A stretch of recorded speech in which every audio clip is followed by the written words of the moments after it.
ఈ మీడియా అనేది కత్తి లాంటిది. అది ఒక డాక్టర్ చేతిలో ఉందనుకోండి, ఒక ఆపరేషన్ చేసి ప్రాణాలు కాపాడతాడు. అదే ఒక దొంగ చేతిలో ఉందనుకోండి, మనిషిని పొడి చేసేసి దోచుకొని వెళ్ళిపోతాడు అనమాట. లక్ష్మి అంటారు. లక్ష్మి అంటే ధనం కాదురా, ఆనందమే లక్ష్మి. నువ్వు ఎంత ఆనందంగా ఉంటే అంత లక్ష్మి. మా అమ్మ కానీ మా నాన్న కానీ దేనికి నాకు ఆకాంక్షలు పెట్టలేదు. బయటికి వెళ్ళొద్దు, చెయ్యొద్దు అని చెప్పేసని నేను ఎప్పుడు నా రికార్డు నేనే బదులు కొట్టుకోవాలనుకుంటా. ఒకళ్ళు గుర్తించాలని నేను ఎప్పుడు అనుకోను. ఆశించడం మొదలెడితే టెన్షన్ పెరుగుద్ది. ఆశించలేదనుకో టెన్షన్ ఏ ఉండదు. ముందు సంతృప్తి ఉండాలి. ఎప్పుడో మా నాన్న లెక్కలు అడిగేవాడు, ఎక్కలు 2 రోజులు ఎంత, 3 4 ఎంత అని. ఆ స్పాట్ లో గుర్తులేదనుకోండి, ఇంకా ఆ రోజు దబుడి దిబిడే మాకు. నమస్తే అండి, లైఫ్ టైల్స్ ఎపిసోడ్కి స్వాగతం. ఇవాళ వాల్యూస్ గురించి, అసలు మనిషి జీవితంలో వాల్యూస్ యొక్క ఇంపార్టెన్స్ ఏంటి, వాటి ప్రాముఖ్యత ఏంటి, అవి అసలు మనిషికి అవసరమా కాదా, అవి ఉంటే లైఫ్ ఎలా ఉంటుంది, లేకపోతే లైఫ్ ఎలా ఉంటుంది, వాల్యూస్ గురించి మనతో డిస్కస్ చేయడానికి, మాట్లాడటానికి, అవి ఇప్పుడు వచ్చే జనరేషన్స్కి అసలు అవసరమా కాదా, అవి ఉంటున్నాయా లేవా, అవి ఉంటే లైఫ్ని ఇంకా ఎంత బాగా సక్సెస్ఫుల్గా లీడ్ చేయొచ్చు అనేది డిస్కస్ చేద్దాము. మనతో పాటు భారతి గారు ఉన్నారు. భారతి గారు నిత్య విద్యార్థి అనే యూట్యూబ్ ఛానల్ రన్ చేస్తున్నారు, చాలా సక్సెస్ఫుల్గా. అందులో ప్రతిరోజు జ్ఞానాన్ని పెంచే ఎన్నో మంచి మంచి వీడియోస్, మోరల్ స్టోరీస్ తోటి మంచి వీడియోస్ తయారు చేస్తున్నారు. ఆవిడే టెక్నికల్ వర్క్ అంతా చేసుకొని ఈ ఏజ్లో కూడా చేస్తూ యంగ్ జనరేషన్కి ఎంతో ఇన్స్పిరేషన్గా ఉంటున్నారనమాట. ఆవిడతో ప్రతిరోజు మంచి మంచి కొటేషన్స్ కూడా మనకి గ్రూప్స్లో వాటిల్లో పోస్ట్ చేస్తూ ఉంటారు. ఆవిడ మనసు నుంచి వచ్చినవి, ఆవిడ ఎక్కడన్నా చదివినవి కానీ, నేర్చుకున్నవి, నాలెడ్జ్ పెరుగుతున్న కొద్దికి సొంతగా మనకు కూడా మంచి మంచి భావాలు వస్తూ ఉంటాయి. ఆ భావాలని అన్నిటినీ పోస్ట్ చేస్తూ ఉంటారనమాట. ఆవిడతో అసలు ఇప్పుడు జనరేషన్స్కి కావాల్సింది ఏంటి, వాళ్ళు ఏం కోల్పోతున్నారు అనే దాని గురించి మాట్లాడదాము. నమస్తే అండి భారతి గారు. నమస్తే శ్రీలక్ష్మి. నన్ను ఎంతో ప్రేమగా ఆహ్వానించినందుకు చాలా థ్యాంక్స్ అండి. మీకు కూడా నేను అడగగానే మీరు ఒప్పుకున్నందుకు చాలా హ్యాపీగా అనిపించింది నాకు. అసలు మీ గురించి వినగానే నాకు చాలా ఇన్స్పిరేషన్ అనిపించింది అనమాట. ఎందుకంటే 40 years వచ్చింది, ఇంకా 40 వచ్చిన తర్వాత ఈ ఏజ్లో మనం ఏం చేస్తాము, చేయాల్సిన వయసు అయిపోయింది అనుకునే ఎంతో మందికి మీరు ఈ 50 అబోవ్లో కూడా ఇంకా అసలు నిత్య విద్యార్థి అని పేరు పెట్టారు అంటేనే మీ ఆలోచన ఏంటో అర్థమవుతుంది. ప్రతిరోజు విద్యార్థిగా ఉండాలి, ఏదో ఒకటి నేర్చుకోవాలి అనే భావన ఉంది అని. ఆ భావనకే అసలు నేను ఇన్స్పైర్ అయ్యాను అనమాట. అది ఇప్పుడు జనరేషన్కి చాలా మందికి కావాలి. ఇప్పుడు వచ్చే జనరేషన్స్ కాకపోయినా ఇప్పుడు ఆల్రెడీ 30-40sలో ఉన్న వాళ్ళకి కూడా మీరు చాలా ఇన్స్పిరేషన్. మనము ఇంకా ఏం చేయలేము అనుకునే వాళ్ళకి మంచి ఇన్స్పిరేషన్ అనమాట. ఇప్పుడు మీ గురించి కొంచెం. ఓకే అండి. నా పేరు భారతీదేవి, మా వారి పేరు చిన్న వెంకటేశ్వరరావు. నాకు ఒక అబ్బాయి, ఒక అమ్మాయి. సెటిల్. అమ్మాయి పెళ్లి చేసాము, అబ్బాయి పెళ్లి చేసాము, అంతా హాల్ హ్యాపీ. ఓకే. మీరు నిత్య విద్యార్థి అనే యూట్యూబ్ ఛానల్ పెట్టడానికి ఇన్స్పిరేషన్ ఏంటండి మీకు? ఇన్స్పిరేషన్ అంటేనండి, ఇక్కడ నాకు ప్రతి చిన్నతనం నుంచి ప్రతిదీ ఏదో ఒకటి నేర్చుకోవాలని కోరిక, ప్రతిదీ నేర్చుకోవాలని కోరిక అనమాట. అలా నేర్చుకుంటూ ఉన్నప్పుడు ఈ ఫోన్ మెమరీకి సరిపోవట్లేదు మనం ఏదన్నా నేర్చుకుని పెట్టుకోవడానికి. అదే యూట్యూబ్ కనుక పెట్టుకుంటే నా మునిమనుడు చూసుకున్నా కానీ మా నాయనమ్మ ఇలా చేసేదంట కదా, మా అమ్మమ్మ ఇట్లా చేసేదంట కదా అని మా జనరేషన్ వాళ్ళు కూడా చూసుకుంటారు కదా అని చెప్పేసి అని యూట్యూబ్ పెట్టడం జరిగిందే తప్ప అదేదో యూట్యూబ్ సంపాదన కోసం వాటి కోసం నేను పెట్టలేదండి. నాకు నేను ఎప్పుడన్నా తోచుకున్నప్పుడు నేను గతంలో ఫస్ట్ నేను ఏ వీడియో పెట్టాను, ప్రజెంట్ ఏ వీడియో ఉన్నా, నాకు సెల్ఫ్ చెకప్ కోసం నేను యూట్యూబ్ నిత్య విద్యార్థిని పేరు పెట్టడం జరిగింది. అందరూ చెప్పారు భారతీయ లాగ్స్ పెట్టుకోండి, అవి పెట్టుకోండి, ఇవి పెట్టుకోండి అన్నారులే, కానీ అది పేరు నాకు క్రియేట్ అవుతుంది కదా. నేను నేర్చుకున్నాను. ఇప్పుడు చూడండి, ఏదైనా కొటేషన్స్ కూడా కొన్ని మంది ఆ కొటేషన్స్కే పడిపోతారనమాట. అట్లానే ఈ ఛానల్ ఏంటంటే నిత్య విద్యార్థి అంటే ముందు నేను నేర్చుకోవటం కోసమని నిత్య విద్యార్థి అని పేరు పెట్టానే తప్ప వేరేగా నేను పేరు పెట్టలేదండి. ఇందులో ఒక మేడం ఎంత ఇన్స్పైరింగ్గా చెప్పారు అంటే, ఇందులో మంచి మంచి వ్యాలిడ్ పాయింట్స్ మాట్లాడారు. మీరు గమనించాలి, నేను కొంచెం దాని గురించి మాట్లాడాలనుకుంటున్నాను. ఎందుకు అంటే నిత్య విద్యార్థి పెట్టడానికి ఇన్స్పిరేషను అసలు ఆవిడ నేర్చుకోవడానికి. మనకి నేర్పించారా, మనం నేర్చుకుంటామా, మనం ఎంత నేర్చుకుంటాం అదంతా మనది సెకండరీ అనమాట. ఫస్ట్ ఆవిడని డే బై డే ఇంప్రూవ్ అవ్వాలి. ఫస్ట్‌కి ఇప్పటికి నాలో ఏం ఇంప్రూవ్‌మెంట్ వచ్చింది అని చూసుకోవడం కోసం, నెక్స్ట్ మేమున్నా లేకపోయినా మా మనవళ్ళు, మనవరాళ్ళు, మా నాన్నమ్మ ఇలా చేసింది, మా నాన్నమ్మ వాల్యూస్ ఇయ్యి అని వాళ్ళు తెలుసుకోవడం కోసం ఫోన్‌లో ఇవన్నీ సేవ్ చేస్తే, ఆ భావాలన్నీ కూడా, ఆమె ఆలోచనలన్నీ కూడా ఈ మెమరీలో లేకపోతే మా పిల్లలకి చేరవు, నా మనవడు, మనవరాలకి, వాళ్ళ పిల్లలకి చేరవు నా భావాలు అని యూట్యూబ్‌లో అయితే 100 ఇయర్స్ మాక్సిమం ఉంటుంది, మినిమమ్ ఉంటుంది కాబట్టి అంత ఇయర్స్ అన్ని తరాలకు కూడా నా విషయాలు తెలియాలి అనే ఒక మంచి ఆలోచనతోటి చేశారంట ఇది. చాలా మంది ఇన్స్పైర్ అవ్వాల్సిన విషయం అండి. మీకు కూడా ఇలాంటి మీ భావాల్ని కూడా మీరు నెక్స్ట్ జనరేషన్‌కి ఇవ్వాలి అంటే ఇదొక మంచి థాట్ అన్నమాట. చాలా బాగా అనిపించిందండి. మీరు మీ చిన్నతనంలో మీ ఇంట్లో ఎక్కువగా అంటే అసలు ఈ వాల్యూస్ మంచి మంచి కొటేషన్స్ అవి పెడుతూ ఉంటారు. జ్ఞానం గురించి పెడుతూ ఉంటారు. ఏదో ఒకటి ప్రతిరోజు నేర్చుకునేలాగా డే బై డే లైఫ్‌లో ఏదో ఒకటి నేర్చుకునేలాగా ఉంటాయి మీ కొటేషన్స్. అంటే పక్క వాళ్ళ గురించి ఆలోచించొద్దు. ఇట్లాగా మన గురించి మనం తెలుసుకుందాం. మన గురించి మనం నేర్చుకుందాం. ఇలాంటి ఆలోచనలు, భావాలు మీకు చిన్నప్పటి నుంచే ఉన్నాయా? మీ ఫ్యామిలీ, మీ పేరెంట్స్ వాళ్ళ నుంచే వచ్చిందా? మీకు స్వతహాగా వచ్చిందా? ఇక్కడ జ్ఞానము అంటేనండి, మేము నమ్మేది ఒకటే, అనుభవమే జ్ఞానం. జ్ఞానం అంటే మనం పుస్తకాల ద్వారా తెలుసుకోవచ్చు, టీవీల ద్వారా తెలుసుకోవచ్చు, లేకపోతే నలుగురు కూర్చున్నప్పుడు మాట్లాడుకున్నప్పుడు తెలుసుకోవచ్చు. ఆ జ్ఞానం ఏంటంటే కొన్ని కొన్ని మర్చిపోతుంటాం. అదే మన అనుభవం జ్ఞానం అనుకోండి, లైఫ్ లాంగ్ గుర్తుంటదనమాట. అలాగే మా ఫ్యామిలీ ఏంటంటే అనుభవం జ్ఞానం అన్నమాట. మా అమ్మగారు కానీ మా నాన్నగారు కానీ చిన్నప్పటి నుంచి కూడా ఒకటే మాట చెప్పేవాళ్ళు అనమాట. అంటే ఈ రోజుల్లో ప్రతిదీ డబ్బుతో కొలుస్తాం కదండి. ఒకటే మాట, నీ రూపాయి నాకొద్దు, నా రూపాయి నీకివ్వను. అంటే ఒక సెటిల్మెంట్ ఫ్యామిలీ లాగా. అంతే తప్ప అంటే ఇక్కడ ఒక ఒక రూపాయి నీకివ్వను అని చెప్పేసానంటే అర్థం ఏంటి? మోసం చేయటమేనే కదా. ఒక రూపాయి నాకివ్వను అంటే ఈ దానం చేయటమే కదా. అంటే అక్కడ భావం అనేది, అంటే నేను ఇందాక చెప్పింది అంటే అనుభవమే జ్ఞానం. చిన్నప్పటి నుంచి ఆ వాతావరణంలో పెరిగి వచ్చాను కాబట్టి ప్రత్యేకించి ఎక్కడ రాలేదు. విలువ అనేది అక్కడే మీకు అర్థమైపోతుంది కదా, తల్లిదండ్రుల దగ్గర నుంచి వచ్చిందని. అలా ఆ వాతావరణంలో పెరిగి వచ్చాను అనమాట నేను. మీది జాయింట్ ఫ్యామిలీ అండి? తాతములు, నా తాతయ్యలు, నానమ్మలు అందరితో పెరిగి వాళ్ళ దగ్గర నుంచి ఇన్స్పైర్ అయిన విషయాలు ఏమైనా ఉన్నాయా? అస్సలు కాదండి, సింగిల్ పేరెంట్స్. అంటే బాబాయ్ అయితే ఉన్నాడు కానీ నాకు తెలియక ముందే అమ్మ వాళ్ళు వేరే వచ్చేసారు. చిన్న కుటుంబం, అమ్మ నాన్న, నేను పెద్ద అమ్మాయిని, నా తర్వాత 2 తమ్ముళ్ళు. స్మాల్ కుటుంబం మాది. అసలుకి చింత లేని కుటుంబం, హ్యాపీ కుటుంబం. చిన్నప్పుడు బాల్య విషయాలు ప్రతిదీ ఇప్పటి వరకు గుర్తున్నాయి అన్నమాట. ఏదైనా ఒక చిన్న మెమరీ మీది? చిన్న మెమరీ అంటే ఆకాంక్షలు ఇవ్వండి అసలుకి. మా అమ్మ గాని మా నాన్న గాని దేనికి నాకు ఆకాంక్షలు పెట్టలేదు. బయటికి వెళ్ళొద్దు, చెయ్యొద్దు అని చెప్పేసని. అసలు ఒక విషయం చెప్తే మీరు నమ్మరు కానీ శ్రీలక్ష్మి గారు, మా అమ్మ మా నాన్న నన్ను కూర్చోబెట్టి దిద్దిచ్చిన రోజులు కూడా మాకు గుర్తులేదండి. అంత స్వేచ్ఛనిచ్చారు మా అమ్మ మా నాన్న గాని. ఎప్పుడో మా నాన్న లెక్కలు అడిగేవాడు, ఎక్కలు 2 రోజులు ఎంత, 3 4 ఎంత అని.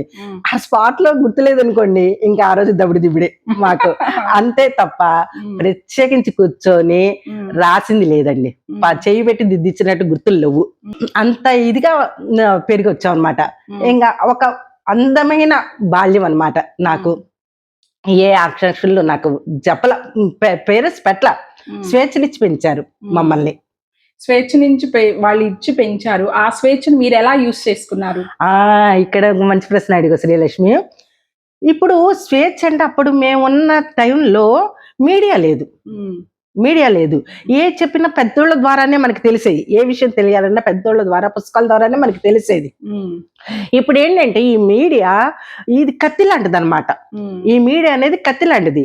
అది ఒక డాక్టర్ చేతిలో ఉందనుకోండి, ఒక ఆపరేషన్ చేసి ప్రాణాలు కాపాడతాడు. అదే ఒక దొంగ చేతిలో ఉందనుకోండి, మనిషిని పొడి చేసేసి తోచుకొని వెళ్ళిపోతాడు అనమాట. అంటే అక్కడ కత్తి తప్పు కాదు, అది ఉపయోగించేవాడు తప్పు. అట్లా ఈ మీడియా అప్పుడు మాకు లేకపోవడం వల్ల మా అదృష్టం, మేము మంచిగా పెరిగామన్నమాట. అది ఇప్పుడు మీడియా వల్ల పిల్లలు పాడైపోతున్నారు కొంతగా అనుకుంటున్నా.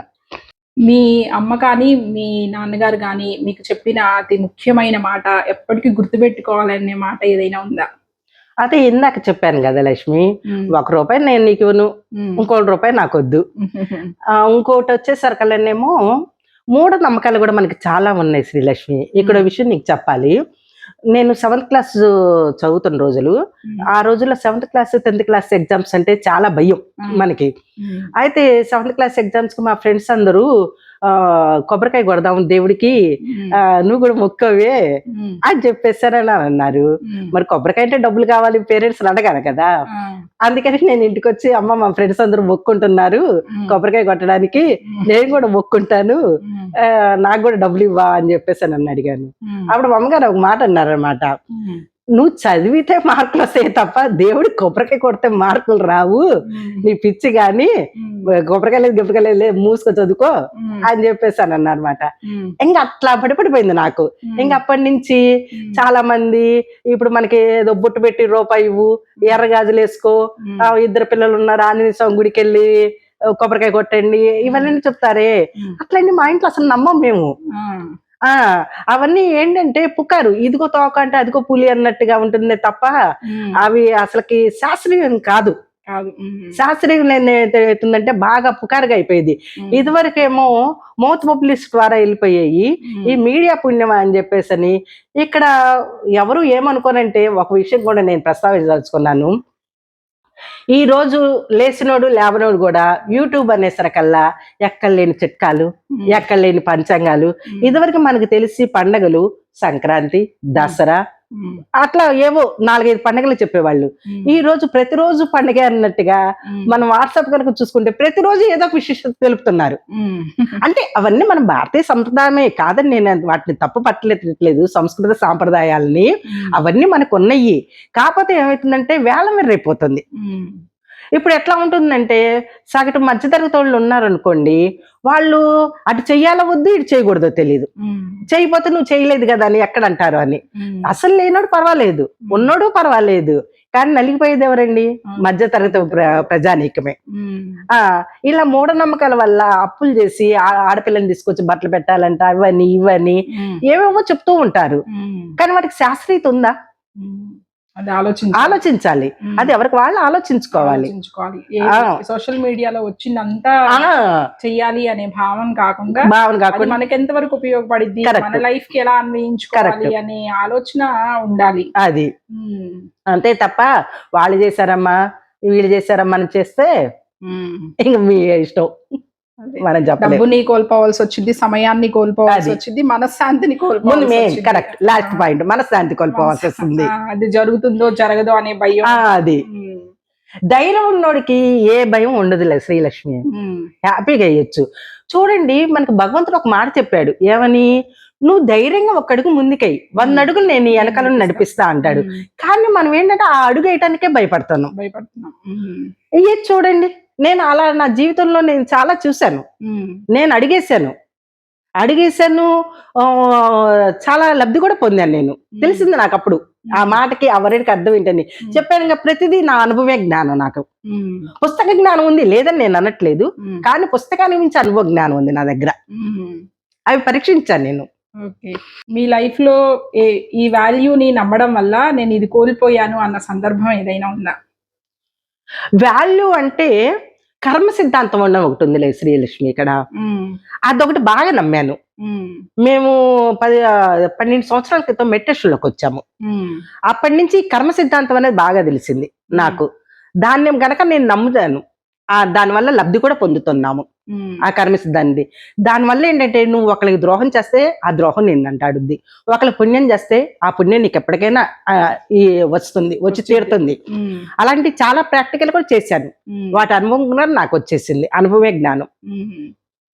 గరుడ పురాణంలో ఒక మాట ఉంటుంది అంటారు, మనం కంటితో చేసిన పాపం కంటికి, చెయ్యితో చేసిన పాపం చెయ్యికి, నోటితో చేసిన పాపం నోటికి ఇలా వచ్చిద్ది అంటారు అని.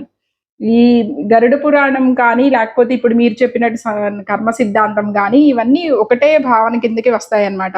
ఇవన్నీ కూడా ఏంటి, ఇవి నమ్మినా నమ్మకపోయినా, అసలు నమ్మకపోతే నష్టం, నమ్మితే ఏం నష్టం లేదు. ఎందుకంటే భయం అనేది ఉండాలి. మనం తప్పు చేయకూడదు అంటే భయం ఉండాలి. అంటే మనం తప్పు చేస్తే మనకేదో జరుగుతుంది అనే భయం కనుక లేకపోతే తప్పులు చేస్తూనే ఉంటారు మనుషులు. అవును కదా? కరెక్ట్, ఒప్పుకుంటాను శ్రీలక్ష్మి. ఇక్కడ ఇంకో విషయం మనం గమనించాలి. మనం చాలా మంది ఏమంటారంటే ఈ కర్మ సిద్ధాంతం లేదు, ఈ పునర్జన్మలు లేవు అని చెప్పేసి అని అంటారు కదా. అంటారు. చిన్న ఉదాహరణ మాట్లాడుకుందాం మనం. ఇప్పుడు నీకు ఏదైనా కష్టం వచ్చింది అనుకో, అప్పుడు నువ్వేమంటావు? ఏ జన్మలో ఏ పాపం చేశాను, నాకెందుకు ఇట్లాంటి కష్టం వచ్చింది అంటాం. అనుకుంటారా లేదా సందర్భం? అంటే అక్కడ నువ్వేమంటున్నావు?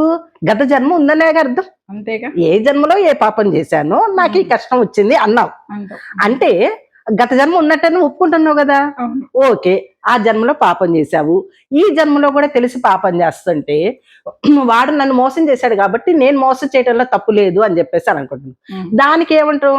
వచ్చే జన్మ మంచి కోసం ఇప్పుడు పుణ్యం చేసుకోండి అమ్మా అని చెప్పంటే, ఆ వచ్చే జన్మ ఎవరికి తెలుసు అని మనమే అంటున్నాం.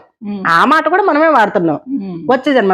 మరి వచ్చే జన్మ ఏదో నీకు తెలియనప్పుడు ఈ జన్మలో మంచి విలువ మా విషయాలు మాట్లాడుకున్నప్పుడు నువ్వు నీ కష్టం వచ్చినప్పుడు గత జన్మ గురించి మాట్లాడకూడదు. అవును. అవునా కదా? మరి మరి నీకు కష్టం వచ్చినప్పుడు తెలిసినప్పుడు నువ్వు ఆ మాట అనుకునేటప్పుడు ఏది గత జన్మ వల్ల నాకు ఈ కష్టం వచ్చిందని నీకు తెలిసినప్పుడు మరి మారాలిగా, నువ్వు మారాలిగా, నీ పద్ధతిని మార్చుకోవాలి కదా. అది ఎవరి చేతుల్లో ఉంది? మన చేతుల్లో ఉంది. ఓకే, అది పాయింట్ ఇక్కడ మనం తెలుసుకోవాల్సిన పాయింట్. ఈ రోజుల్లో ఎక్కువగా మనిషి కోల్పోతున్న ఒక విలువ ఏంటి అంటే, ఇది కోల్పోవడం వల్ల అసలు ఇలా గందరగోళం అవుతుంది, అసలు ఈ విలువే లేదు అసలు జనాలకి ఈ రోజుల్లో, మా రోజుల్లో ఎంత బాగుండే వాళ్ళము అలా అలా అనుకునే ఇప్పుడు వాళ్ళు కోల్పోతున్నారు అనే విలువ ఏదైనా ఉందా? అసలు ఈ రోజుల్లో మనిషికి విలువ అని తెలుసుకునే వాడికి టైం ఉందా? టైం ఉందా వాడికి? ఏదో ఒకటి కోల్పోతున్నారు అంటారు, అసలు ఏమున్నాయి అన్నాడు. అసలు వాడు ఏం కోల్పోతున్నాడు వాడికి ఏం తెలుస్తుంది? ఉరుకులు పరుగులైపోతున్నారు కదా జనం, పరిగెడుతున్నారు. ఎక్కడికి పరిగెడుతున్నారు? ఒకసారి వెనక్కి తిరిగి చూసుకుంటున్నారా? టైం చాలట్లే మనిషికి. మరి మా రోజుల్లో కూడా ఈ 24 గంటలే ఉన్నాయి, మరి ఈ రోజు కూడా 24 గంటలే. ఇంకా అప్పుడు మాకు అన్ని సౌకర్యాలు కూడా లేవు. మరి ఇప్పుడు ప్రతిదీ సౌకర్యాలు మీకు వచ్చినాయి, అయినా కానీ మనిషికి టైం లేదు, టైం లేదు, టైం లేదు, టైం లేదు, మనీ లేదు, మనీ లేదు. ఎక్కడికి పరిగెడుతున్నావు? ఒకప్పుడు భర్తలు ఉద్యోగం చేస్తే భార్య ఇంటిని పిల్లల్ని చూసుకునేవాళ్ళు. మరి ఈ రోజుల్లో భార్యలు కూడా జాబ్లో నేర్పుతుంటే ఇంకా పిల్లలకే నేర్పుతారండి, మీకే విలువలు లేనప్పుడు. ఓకే, ఇక్కడ మనం శ్రీలక్ష్మి ఎవరిని తప్పకట్టుబడకూడదు. అందరి పరిస్థితులు ఒకలాగుండవు. కొంతమందికి ఫైనాన్స్ ప్రాబ్లం ఉండొచ్చు, వాళ్ళకి విలువ లేదు, వాళ్ళకి టైం లేదంటే ఓకే, తప్పదు. ఎందుకంటే ఈ రోజుల్లో, మా రోజుల్లో అయితే మా అమ్మ చెప్పేది అనమాట, నాకు 1వ తరగతికి ₹1 అంట, 2వ తరగతి ₹2 అంట ఫీజు, 3వ తరగతి ₹3 అంట. మరి ఈ రోజు నా మనవడు LKG 2 lakhs అవుతుంది. మరి చూడు ఎంత జనరేషన్ తేడా వచ్చిందో. మరి అలాంటప్పుడు మగవాడి సంపాదన సరిపోదు కదా, మరి భార్య కూడా చేస్తేనే కదా వచ్చేది. మరి ఇప్పుడు ఈ మంచి క్వశ్చన్, మీరు ఇప్పుడు భార్య సంపాదించాలి, ఇంతకు ముందు సంపాదించే వాళ్ళు కాదు, చక్కగా ఇంట్లో ఉండి మదర్ వాళ్ళకి వాల్యూస్ నేర్పించే వాళ్ళు, ఏది మంచి ఏది చెడు అని పూర్తిగా మగవాడు బయటికి వెళ్ళి సంపాదించుకొస్తే ఆడవాళ్ళు ఇంట్లో ఉండి పిల్లల్ని చూసుకొని కుటుంబాన్ని చూసుకొని పిల్లలకి ఒక మంచి సమాజాన్ని, ఒక మంచి విలువలతో కూడిన భవిష్యత్తుని ఇచ్చారు, అంతవరకు ఓకే. ఇప్పుడు పెరిగిపోయిన ఖర్చులను బట్టి ఇద్దరూ చేయాల్సిన పరిస్థితి వచ్చేసింది. ఇప్పుడు పిల్లలకి వాల్యూస్ అనేది మదర్ నుంచి కానీ లేకపోతే పేరెంట్స్ నుంచి వచ్చే పరిస్థితి లేదు. దాన్ని ఎలా వాళ్ళు మేనేజ్ చేసుకోవచ్చు, దాన్ని ఎలా పిల్లలకి ఆ వాల్యూస్ నేర్పించాలంటారు?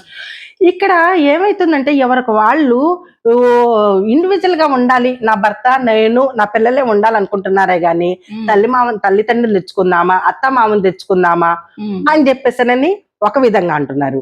ఇక్కడ కూడా కొంత చెప్ప శ్రీలక్ష్మి, అత్త మామ వచ్చారు అంటే వాళ్ళు కొంతమంది అడ్జస్ట్ కాని వాళ్ళు ఉంటారు. అక్కడ ఏదైనా మనకి చీకటి వెలుగు అంటే తోడు నీడ అట్లా ద్వంద్వ స్థితిలో ఉంటుంది. అట్లా ఆ పరిస్థితులు, వాళ్ళ ఇంటి పరిస్థితులు ఎలా ఉన్నాయో మనకు తెలియదు. కొన్ని తల్లి ఆ ఇంట్లో ఉన్న భార్యాభర్త ఇద్దరు చదువుకోవాలి పెద్దోళ్ళతో, ఎందుకంటే చాదస్తం ఒక వయసు వచ్చాక పెద్దోళ్ళకి చాదస్తం వస్తుంది, ఆ చాదస్తాన్ని భరించగల శక్తి వాళ్ళకు ఉండాలి. ఇంకో విధంగా ఆలోచిస్తే ఈ పెద్దోళ్ళు కూడా ఆ కొడుకు పాపం కలిసిపోతున్నాడే, కోడలు అలసిపోయి వస్తుంది అనే ఉద్దేశంతో ఈ పెద్దోళ్ళు కూడా వాళ్ళకు తగ్గట్టుగా వీళ్ళు సదురుకుపోవాలి. అంటే మనప్పుడు మడి ఆచారాలు ఉన్నాయి, ఇప్పుడు ఆ మడి ఆచారాలు చేయమంటే ఆ పిల్లలు చేయలేరు. అలాంటి పెద్దోళ్ళు అడ్జస్ట్ కావాలి. కాలాన్ని బట్టి ఈ పెద్దోళ్ళు మారాలి. అంటే అక్కడ వాళ్ళ ఇంటి ఎవరింటి పరిస్థితుల్లో మనకి ఒకేలాగుండవు, మన చేతి వెళ్ళ ఇది ఒకేలాగుండవు. ఒక్కొక్కళ్ళ ఇల్లు ఒక్కొక్క పరిస్థితి ఉంటుంది కాబట్టి ఆ పరిస్థితి తగ్గట్టుగా కొన్ని సిచ్యువేషన్ లో తల్లికి కొడుకు కోడలు మారాలి, కొన్ని విషయాల్లో అత్త మామగారు మారాలి, తల్లిదండ్రులే కానీ ఎవరుంటే వాళ్ళు అట్లా మార్చుకుంటే ఇంకా సంసారం నందనవనం కాకుండా ఏమవుతుంది. మరి ఆ నందనవనంలో పూసిన పువ్వులు మంచిగా పూయకుండా ఎలా ఉంటాయి? మనం మొక్కలకి ఎరువు నీళ్లు సక్రమంగా పోస్తేనే పువ్వులు అనేది బాగా ఎక్సిస్తాయి. ఈ నలుగురు ఇంట్లో కొట్టుకుంటూ ఉంటుంటే మనోళ్ళు మనవరాళ్ళు ఎలా పెరుగుతారు? గొడవలతోనే పెరుగుతారు కదా. వాళ్ళకి ఇంకా వాల్యూ ఏమొస్తుంది? వాళ్ళకి విలువలు అనేది ఏం తెలుస్తాయి? తెలియవు కదా. కాబట్టి మనం చేయాల్సింది ఏంటంటే మనకి ఏమన్నా ఉన్నా కానీ మన నలుగురు కూర్చొని మాట్లాడుకోవాలి అన్నట్టుగా ఏ కుటుంబానికి ఆ కుటుంబం. ఇక్కడ నా కుటుంబం అని చెప్పట్లేదు, నేను నీ కుటుంబం అని చెప్పట్లేదు. ఆ కుటుంబానికి తగ్గట్టుగా కొన్నేమో వాళ్ళు మారాలి, యువకులు మారాలి, కొన్నేమో తల్లిదండ్రులు మారాలి. ఎందుకంటే పెద్ద అయ్యాక కొంచెం చాదస్తం వస్తుంది. అందుకని మన పెద్దలు ఏమంటారు, పిల్లలు పెద్దలు ఒకళ్ళే చాదస్తం అని అంటారు. కాబట్టి కొంచెం సదురుకోవాలి, వాళ్ళు సదురుకుపోవాలి. వీళ్ళు కూడా నాకు నీ ఇంట్లో నాకు కన్వీనియంట్ ఉండదు, నా పుట్టినిల్లు, నేను పెరిగిన ఇల్లు, నేను రాను అంటాం. అది పద్ధతి కాదు. నువ్వు కొంచెం కాలు చేయి ఆడినప్పుడే నీ పిల్లలు నిన్ను చూసుకుంటారు. నువ్వు మొత్తం మంచాన్ని పడ్డాక వాళ్ళు చూడాలన్న అటాచ్మెంట్ అనేది రాదు. మనకు అటాచ్మెంట్ రావాలంటే ఫస్ట్ నుంచి మనం వాళ్ళతో గడపాలి. అన్ని నువ్వు సుఖపడేసి కష్టపడే రోజుల్లో వాళ్ళంటే మన పద్ధతి కాదు. వాళ్ళకి అవసరమైనప్పుడు మనం సాయం చేయాలి, అవసరమైనప్పుడు వాళ్ళు మనకి హెల్ప్ చేస్తారు. అది మనం కాబట్టి దాన్ని బట్టి పెద్దోళ్ళు కూడా కొంచెం మారాలండి. నా ఇల్లు నా కుటుంబం అని కాకుండా వెళ్ళండి, అడ్జస్ట్ అవ్వండి. 2 రోజులు 3 రోజులు 4 రోజులు ఉంటాయి, తర్వాత మీరే అలవాటు పడిపోతారు. ప్లస్ అటాచ్మెంట్ అనేది పెరుగుతుంది నా ఉద్దేశం. గమనించగలరు పెద్దలు. పిల్లలకి వాల్యూస్ నేర్పించేంత టైం పేరెంట్స్ కి ఉండట్లేదు. వాళ్ళిద్దరూ జాబ్ చేసుకుంటున్నారు, ఇంటికి వచ్చిన తర్వాత ఒక ముద్ద తింటున్నారు, పడుకుంటున్నారు. ఈ మంచి చెడు చెప్పేది సోషల్ మీడియా ప్రభావంలో అసలు అది లైఫ్ కాదు, మన లైఫ్ అసలు వేరే ఉండిద్ది, మన వాల్యూస్ వేరే ఉంటాయి అని చెప్పే అంత పరిస్థితి వాళ్ళకు ఉండట్లేదు. అదే పేరెంట్స్ని కనుక తెచ్చి ఇంట్లో పెట్టుకుంటే, వాళ్ళతో కనుక కంబైన్డ్ ఫ్యామిలీగా ఉంటే వీళ్ళు ఈ ఏవైతే ఫిల్ఫిల్ చేయలేకపోతున్నారో అది వాళ్ళు నేర్చుకుంటారు. వాళ్ళు చెప్తారు, వాళ్ళ దగ్గర కూర్చోబెట్టుకొని వాళ్ళు చెప్తారు, వాళ్ళు ఏది మంచి ఏది చెడు అని చెప్తారు. ఆ ఫ్రీడమ్ వాళ్ళకు కూడా ఇవ్వాలి. అంటే నా పిల్లలు మీరేమనకూడదు అని ఆ సిచ్యువేషన్స్ ఉన్నా మళ్ళీ మనం దాన్ని సక్సెస్ఫుల్ చేయలేమన్నమాట. కంపల్సరీ ఇప్పుడు పిల్లలకి వాల్యూస్ తగ్గుతున్నాయి, ఏది మంచి ఏది చెడు అనేది తెలియట్లేదు అనేది పిల్లలకి 100% ఒప్పుకున్నా ఒప్పుకోకపోయినా అది జరుగుతున్న సత్యం ప్రతి కుటుంబంలో కూడా. అంటే ప్రైవసీ ఎక్కువైపోయింది, వాళ్ళని పట్టించుకునే వాళ్ళు లేరు, వాళ్ళని గైడ్ చేసే వాళ్ళు లేరు.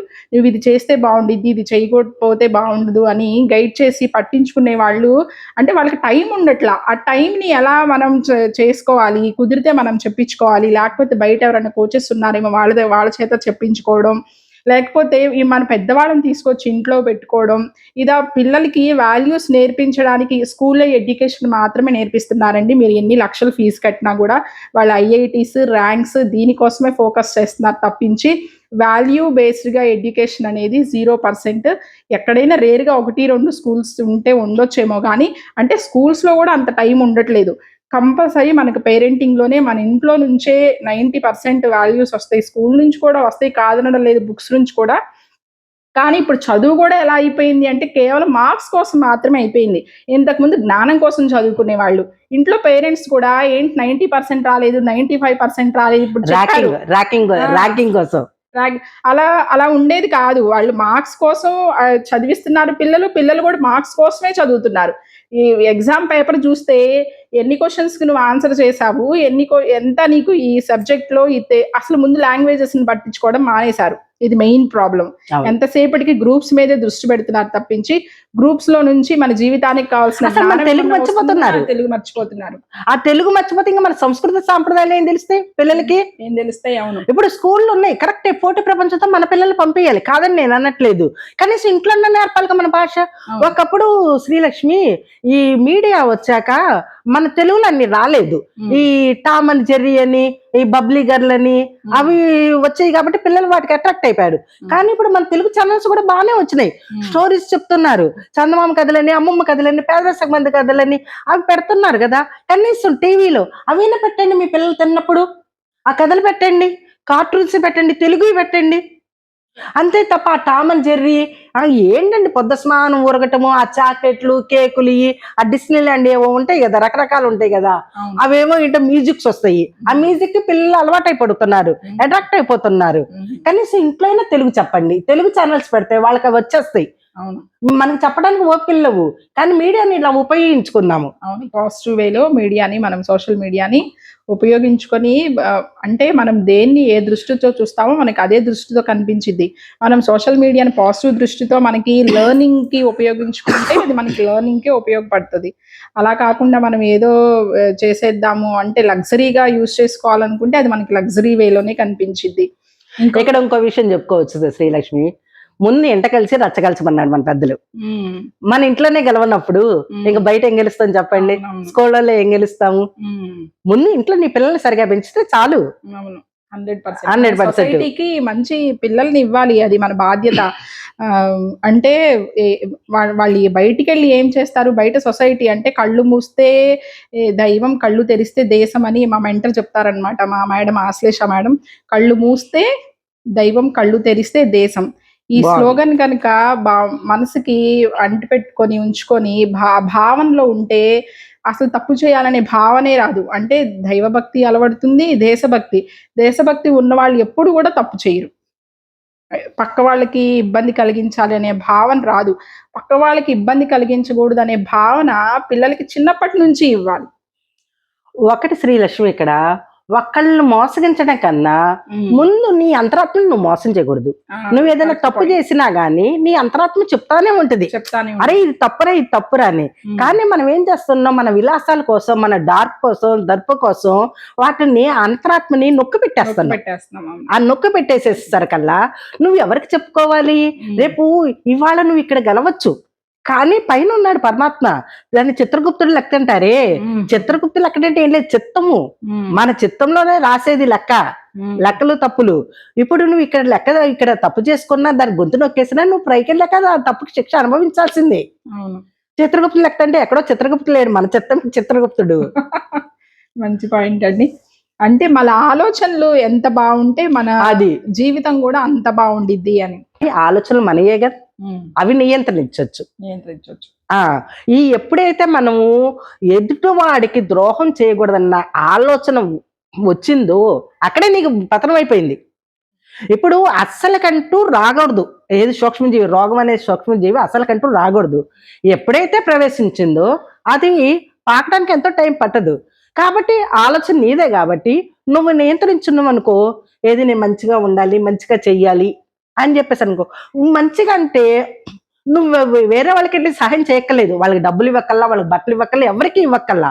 ఒక్కళ్ళు బట్టలు లాక్కోకుండా ఉన్నా అది మంచి, ఒకళ్ళ దగ్గర రూపాయి అన్యాయంగా లాక్కోకుండా ఉన్నా అది మంచిది. నువ్వు రూపాయి దానం చెయ్యొద్దు, నేను దానం చేయమని చెప్పను.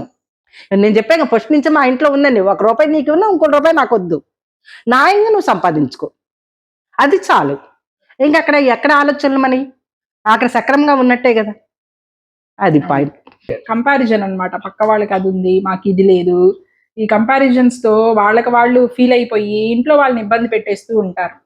ఈ కంపారిజన్ అంటే ఆ పిల్లలకి అసలు ఫస్ట్ మనకి ఇదే అవసరము, ఇది అవసరం లేదు అని పేరెంట్స్ చెప్పలేకపోతున్నారు.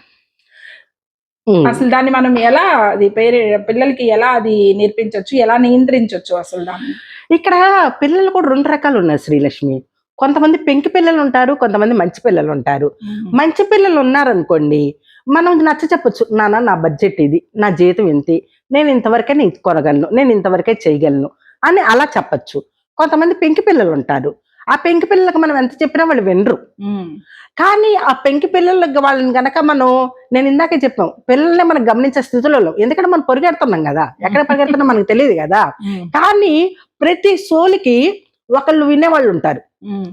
అలాగే మన పిల్లగాడు ఎవరు చెప్తే వింటారు అని మనం గ్రహించుకున్నామంటే వాళ్ళు చెప్తారు. అందాకెందుకు, ఇప్పుడు చాగంటి గారు ఉన్నారు. చాగంటి గారు ప్రవచనాలు చెప్తానన్నారు. మరి ఇంకా ఆయన ఒక్కడే చెప్పొచ్చు కదా! మరి గరికపాటి వారు ఎందుకున్నారు? షణ్ముఖ శర్మ గారు ఎందుకున్నారు? వద్దిపతి ప్రభాకర్ గారు ఎందుకున్నారు? భారతీయ సత్యవాణి గారు ఎందుకున్నారు? చెప్పాలంటే బోలెడు. మనం యూట్యూబ్ తెరిస్తే ఒక్కొక్కళ్ళు ఉన్నారు. అంటే వాళ్ళు చెప్పేయి కొంతమందికెళ్ళుద్ది. ఒక్కొక్క సోలు ఒక్కొక్కళ్ళని ఆకర్షిస్తదనమాట. అట్లా ఆ పెంకి పిల్లలు ఏంటంటే మనం గమనిస్తే మనోడు ఎవరు చెప్తే వింటారు అని మనం గమనిస్తే ఖచ్చితంగా ఆ సోలు ఎవరికొకరికి మాట్లాడది. వాళ్ళ చేత చెప్పిస్తే గనక ఆ పెంకి పిల్లగాడు అనేది వింటాడనమాట. అది గమనించే స్థితి నీకు ఓపిక ఉండాలి. ఇది మీరు ఈ ఒక్క విషయంలోనే కాదండి. ఈ పెంకితనం అనేది ఆ పెంకితనం అనే దాని గురించి మాట్లాడారు. అదొక లైన్ తీసుకున్నాము. కానీ అక్కడ మీరు విషయాన్ని అర్థం చేసుకోండి. అది ఏ విషయంలో అయినా సరే మాకు మాట వినట్లేదు అంటే ఈ పిల్లవాడికి లేకపోతే ఈ పిల్లకి చెప్పేవాళ్ళు ఎవరు చెప్తే వింటారో ఆ సోల్‌ని వాళ్ళ దగ్గరికి తీసుకెళ్ళి చెప్పగలిగితే, చెప్పించగలిగితే అది. వాళ్ళు మారతారు. ఒక్కొక్కళ్ళకి కనెక్ట్ అవుతారు. అది. మేబీ మనకు అవ్వట్లేదేమో, అది. మనకి కుదరట్లేదేమో చెప్పడం. అది గమనించే శక్తి నీలో ఉండాలి. గమనించే శక్తి మనలో పేరెంట్స్‌లో ఉండాలి. కాకపోతే మనం ఫైనల్లీ తెలుసుకోవాల్సింది ఏంటంటే ప్రతి ఒక్కళ్ళు చెప్పింది వినకపోవచ్చు కానీ ఎవరో ఒకళ్ళు చెప్పింది వింటారు. ఆ రైట్ పర్సన్‌ని మనం పట్టుకోవాలి. మీరు మీ పిల్లలు పెద్దయిన తర్వాత మీ గురించి తెలుసుకోవాలి అంటే మిమ్మల్ని మీ పిల్లలు ఎలా గుర్తుపెట్టుకోవాలని మీరు అనుకుంటున్నారు? నేనెప్పుడు అట్లా అనుకోనురా. నేను ఎప్పుడు నా రికార్డ్ నేనే బద్దలు కొట్టుకోవాలనుకుంటా. ఒకళ్ళు గుర్తించాలని నేనెప్పుడు అనుకోను. అంటే మా నాయనమ్మ ఇలాగా, మా అమ్మమ్మ ఇలాగా అని మీ పిల్లలు మిమ్మల్ని ఎలా లేదు. అలా ఆశించడం మొదలెడితే టెన్షన్ పెరుగుద్ది. ఆశించలేదనుకో టెన్షన్ ఏం ఉండదు. మంచి పాయింట్. గొడవే లేదు. గొడవ లేదు. మీ జీవితం ఒక పుస్తకం అయితే పిల్లలు ముందుగా చదవాల్సిన పేజీ ఏది? అది వాళ్ళ ఇష్టం రా. నేనెప్పుడు ఎవరికి ఆంక్షలు పెట్టను. నేను చెప్పినట్టు విను, నేను చెప్పినట్టు చెయ్యి అని నేనెప్పుడు అనను. వాళ్ళ ఛాయిస్‌కి వాళ్ళకే వదిలేస్తాను. మీరు రాబోయే తరాలకు ఇవ్వాలనుకునే ఒక ముఖ్యమైన సందేశం ఏంటి? సందేశం ఇచ్చే అంత పెద్దదాన్ని కాదురా. ఎందుకంటే నేనే నేర్చుకుంటూ ఉన్నా ఇంకా. మీరు నేర్చుకున్న అనుభవాల నుంచి ఏదైనా ఇప్పటి జనరేషన్ కోసం చెప్పండి. ఒకటే చెప్తానమ్మా. అవి ఎప్పుడు అడిగినా గానీ ఒకటే చెప్తాను. ముందు సంతృప్తి ఉండాలి. నాకు ఇది చాలు, ఇంతవరకు చాలని సంతృప్తి ఉంటే ఇంక దానికి మించిన అదృష్టమే గాని, దానికి మించిన వైభవమే గాని లక్ష్మి అంటారు. లక్ష్మి అంటే ధనం కాదురా. ఆనందమే లక్ష్మి. నువ్వు ఎంత ఆనందంగా ఉంటే అంత లక్ష్మి. అంతే తప్ప వేరేగా అక్కర్లా. నాకు ఈ రోజు హ్యాపీగా గడిచింది చాలు. ఆ సంతృప్తి చాలు నాకు. ఆ సంతృప్తిలోనే జీవితం గడిచిపోద్ది. లక్ష్మి అంటే అభిప్రాయం ఏముంటుంది? చాలా మందికి ఎంత డబ్బుంది, ఇంట్లో ఎన్ని నోట్ల కట్టలున్నాయి ఇలా ఉంటుంది. భారతి గారి దృష్టిలో అంటే ఒక్కొక్కళ్ళ వే ఆఫ్ మైండ్, ఒక్కొక్కళ్ళ థింకింగ్ పవర్ ఒక్కోలా ఉంటుందన్నమాట. అవి మనము అర్థం చేసుకోగలగాలి. లక్ష్మీదేవి అంటే డబ్బులో ఉండేది కాదు, మనసులో ఉండే సంతోషం. పిల్లలు ఏదైనా తప్పు చేసినప్పుడు వాళ్ళని శిక్షించాలంటారా? అసలు ఆ తప్పుని మనం ఎలా రెక్టిఫై చేయొచ్చు? మీరు మీ పిల్లల విషయంలో అలా చేసినవి ఏమైనా ఉన్నాయా? అమ్మో! చెప్పాలంటే గనక అప్పుడు నాకింత జ్ఞానం లేదురా. ఎందుకంటే నేను చెప్పాను కదా! నేను సింగిల్ పేరెంట్‌గా పెరిగొచ్చాను. నన్ను తీసుకొచ్చి పెద్ద కుటుంబంలో పడేశారు. 10 మంది అన్నాదమ్ములు. నేను 8దో కోడల్ని. అంత కుటుంబంలో పడేసేసరికల్లా ఏమీ తెలియని వయసులో పెళ్లి జరగటము, పిల్లలు పుట్టటం, దానితోడు మా అబ్బాయి బాగా అల్లరి చేసేవాడు. అల్లరి చేస్తుంటే కొట్టేదాన్ని. ఉన్నమాట చెప్పాలి కదా! ఎందుకంటే తెలియనితనం. ఇంట్లో అనుకోండి తల్లి చూస్తది గానీ, బయట తోటికోడళ్ళు వాళ్ళు చూడరు గదా! అట్లా కొట్టుకోవడమే గానీ పెంచాను. ఇప్పుడు నా మనవడికొచ్చేసరికల్లా భగవంతుడు నాకిచ్చిన అదృష్టం ఏంటంటే శ్రీలక్ష్మి, నా మనవడు మా అబ్బాయి పోలిక. నా మనవరాలొచ్చి నా కూతురు పోలిక. వాళ్ళిద్దరిని నేను సరిగా చూడలేదని భగవంతుడు నాకు ఇచ్చారనే ఉద్దేశంతోనే నేను విజయవాడ మైలవరంలో ఉంటాం. మైలవరం టు విజయవాడ ప్రయాణం చేస్తా ఉన్నా. ఎందుకంటే అప్పుడు పెంచలేదు కదా! ఆ రుణం తీర్చుకోలేదనుకో మళ్ళీ ఇంకో జన్మ ఎత్తాలి నేను. రుణానుబంధం. నమస్తే అండి. చాలా చక్కగా వివరించారు అన్ని వాల్యూస్. ఇంకొక మంచి ఎపిసోడ్ తోటి ఒక మంచి ఆలోచనతోటి మళ్ళీ మనం భారతి గారిని కలుద్దాము. ఆవిడ యొక్క అమూల్యమైన సలహాలు, సూచనలు తీసుకుందాము. Thank you so much. Thank you Srilakshmi. మంచి క్వశ్చన్లు అడిగావు. ఇక్కడ జ్ఞానం రా. జ్ఞానం పెంచితే పెరుగుద్ది ఏదైనా. అంతే తప్ప వేరేగా ఏం లేదు. ప్లస్ నేను దాచుకోనురా. ఏ విషయం దాచుకోను. ఓపెన్ గానే చెప్పేస్తా. ఫస్ట్ నుంచి నా తత్వం అదే. ఓకే. థ్యాంక్ యూ అండి. శ్రీలక్ష్మి గారిని ఛానల్ కూడా సబ్స్క్రైబ్ చేయండి. కామెంట్ చేయండి. ఏవైనా మీరు సలహాలు ఇవ్వాలంటే కింద కామెంట్లో పెట్టండి. వారు ఇట్లాంటి విషయాలు మనం పెట్టకపోయినండి పెట్టే చేయించి పెట్టాలి మన పెద్దలు అంటారు. అట్లాగే ఈ పాయింట్లు ఇతరుల ద్వారా తెలుసుకోండి అని చెప్పి కింద కామెంట్ చేయండి. శ్రీలక్ష్మి గారు మీ తరపున వచ్చిన గెస్టులను అడగటం జరుగుతుంది. చూస్తూ ఉండండి మీరు కూడా నిత్య విద్యార్థి YouTube channel. Thank you. Thank you అండి. నిత్య విద్యార్థి యూట్యూబ్ ఛానల్ ద్వారా కూడా మంచి మంచి స్టోరీస్ వస్తున్నాయి. దాన్ని కూడా సబ్స్క్రైబ్ చేయండి. అంటే జ్ఞానం ప్రతిరోజు మనము ఎంతో కొంత నేర్చుకుంటూనే ఉండాలి. ఆ నేర్చుకునే స్టేజ్లో మీకు ఆ ఛానల్ బాగా ఉపయోగపడుతుంది. అలాగే మన ఛానల్లో కూడా ఇలా లైఫ్ టేల్స్ సిరీస్లో ఏదో ఒక విషయం మీద ఎవరో ఒకరిని అనుభవజ్ఞుల్ని వాళ్ళ జీవిత పాట అంటే నార్మల్ పీపుల్, న్యాచురల్ పీపుల్ అనమాట. ఇలా సెలబ్రిటీస్తో కాదు, వాళ్ళ జీవిత అనుభవాల్ని పంచుకోవడానికి ఎవరో ఒకరిని మీట్ అయ్యి ఇలా వాళ్ళని తీసుకొస్తూనే ఉంటాను మీ దగ్గరికి. మీకు కూడా ఎవరైనా మీ భావాల్ని నెక్స్ట్ జనరేషన్కి ఇవ్వాలి, నా భావాలు మా పిల్లలకి తెలియాలి అనే ఆలోచన ఉంటే కనుక ఒక మెసేజ్ చేయండి. మీ నుంచి కూడా ఏదైనా ఒక మంచి ఆలోచనని అందరికీ అందించే ప్రయత్నం చేద్దాము. Thank you.